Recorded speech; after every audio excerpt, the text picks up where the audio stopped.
Opinion: LeBron James gets what he wanted as Lakers make move for Anthony Davis. He spent the last couple months celebrating Liverpool's soccer success on Twitter, posting pics from his son's AAU games on Instagram and occasionally weighing in on the NBA Finals from afar. It was an unusual spring for LeBron James, whose routine has been to go silent on social media from April to June and transform himself from regular megastar to playoff robot. It's been unusual, and now, fewer than 48 hours after the end of the first NBA Finals without him since 2010, that's all over.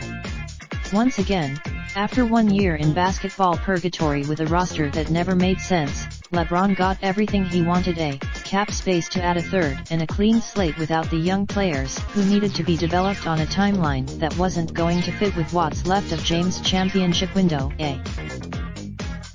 James didn't so much as he and agent Rich Paul commandeered them, telegraphing the Davisama for months with a combination of leaks and threads that left both Los Angeles and New Orleans no choice but to figure out how to get this done. And the urgency for the Lakers only increased over the last week. With both Kevin Durant and Klay Thompson that will take them out of most or all of the 2019-20 season, the NBA landscape suddenly looks as wide open as it has been in a while. If Golden State isn't the favorite in the West, who is? You can make a case. In other words, this is the Lakers' turn to go for it. They have to. It guarantees nothing, of course.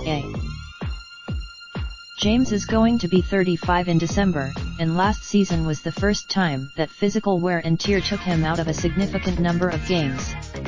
After 16 and Davis played at an MVP level for stretches in New Orleans, but he hasn't done a lot of winning over his 7 years in the NBA and will take on a completely different level of pressure and attention in Los Angeles. And at the end of the day, those two alone probably aren't going to be enough to win a title. Though the Lakers kept, but at least we know that James once spent the last relevant years of his career as a non-factor. Though the NBA, what it also means, though, is that there are no excuses for LeBron.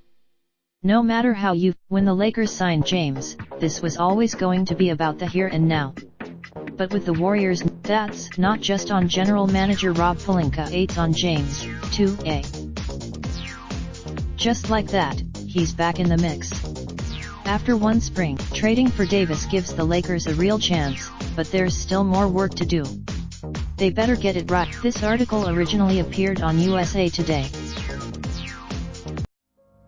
Raindrop, drop top, smoking, no cooking the hot pot. Fucking on your bitch, yeah, that. Looking up, open the park,